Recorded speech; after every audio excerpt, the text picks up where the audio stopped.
Hey, welcome back. Let's talk about cloud computing today, what this term means and why it's important for you as a beginner programmer to understand it. It's important to have a basic understanding of cloud computing and how it works and what it means. So this is what we're going to cover today.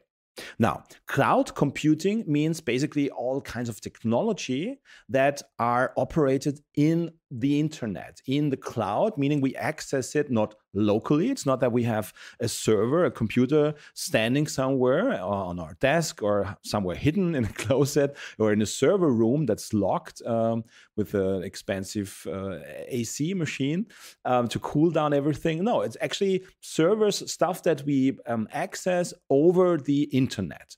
And why it's important is because it has revolutionized the way we think about computing. We don't really have to invest in big servers and infrastructure and hardware by ourselves and keep it running all the time.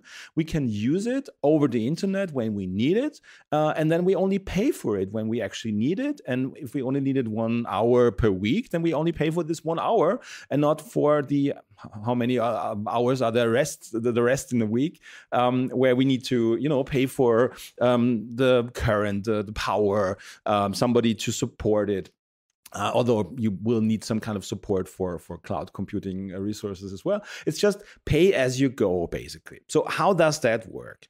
What's the internet anyway? Well, the internet is a kind of network of networks of any kinds of hardware, computers connected to each other. And cloud computing means we can have a way to access that computing resources over the internet. And what kind of resources do I mean? Well, it can be stuff like storage, you don't have to invest in your own hard disks and stack up on terabytes of backup space. Maybe you're already using some kind of cloud backup where your smartphone is backed up automatically into the cloud, into a computer, into a disk running somewhere, storing a backup data of your photos, of your contacts, of your emails, whatever it is.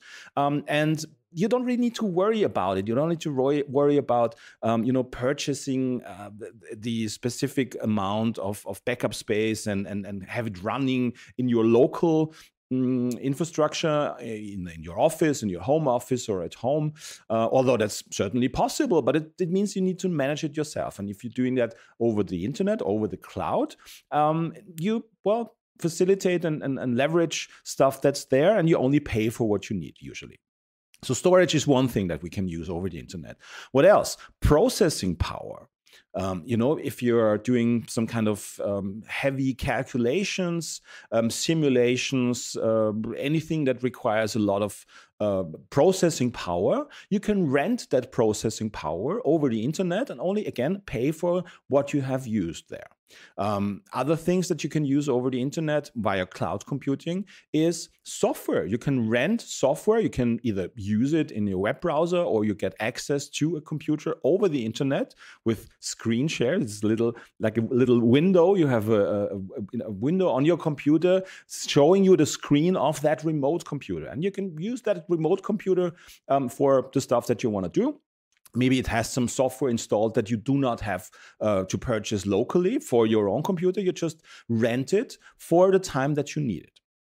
So how does it work? Well, again, it says we have a network of remote servers, which are typically owned and operated by a third party, that cloud infrastructure company. And these servers are connected to the internet, and you can access them to store and process and retrieve data, whatever you need.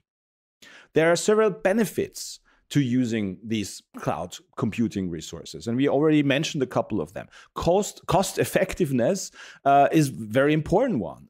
Rather than having to invest and maintain your own physical servers and hardware, you access just the resources that you need on a as needed basis, and you pay only for what you use. Another benefit is scalability. With cloud computing, you can easily scale up or down. What do I mean by that? Well, if you need more computing power, if you need more storage space, you've got a theoretically limited, but in all practice for you, unlimited amount of processing power and of storage, or whatever you will need. And if you don't need it anymore, if you're finished with your stuff, then you can scale it back down. And you don't have to worry about the physical limitations of your own hardware. You can basically scale up whatever you need. Using cloud computing is also quite flexible. You can access the resources, this remote service, this remote data, this remote CPU power. You can access it from anywhere. You just need an internet connection, and that's all that you need. And it gives you flexibility to work basically from any location in the world. And another benefit is the increased reliability. Cloud providers typically have a very robust infrastructure and backup system in place that ensures that your data is always available and always secure. And if you would need to do that in your own infrastructure, in your own office, to have the same level of reliability, it usually means a lot of money being spent on resources, on training for people that are actually running this software and the infrastructure. And you don't really need to worry about that when you're running this stuff in the cloud. There are three main types of cloud computing: infrastructure as a service, platform as a service, and software as a service. And you see these acronyms that we like in IT. Infrastructure as a service, IaaS, so the first letter I. PaaS is platform as a service, and SaaS, SaaS, that's maybe something that you've heard before, is software as a service. And it sort of hints to what's running in the cloud actually. Infrastructure means you have access to resources like servers, storage, networking.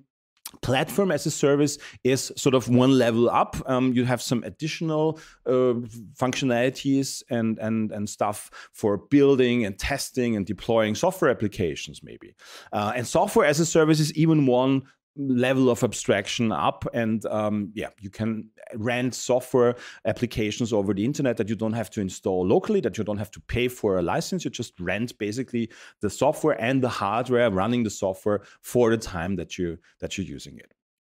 What kind of cloud computing providers are there? What are the companies where you can go and access these cloud computing resources there? Well, one of the most prominent ones is Amazon Web Services. Yes, Amazon, the e-commerce company, actually makes even more money, I think, by renting and selling you their infrastructure, their cloud services, their cloud products, not really selling you the books. They make way more money with Amazon Web Services, or AWS.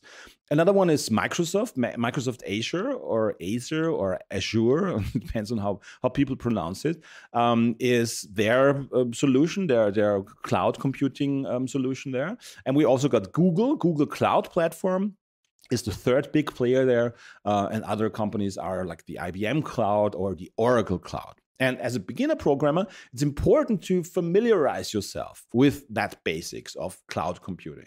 Because if you understand how it works and the benefits that it offers, you'll be in a better position to take advantage of the many opportunities it presents.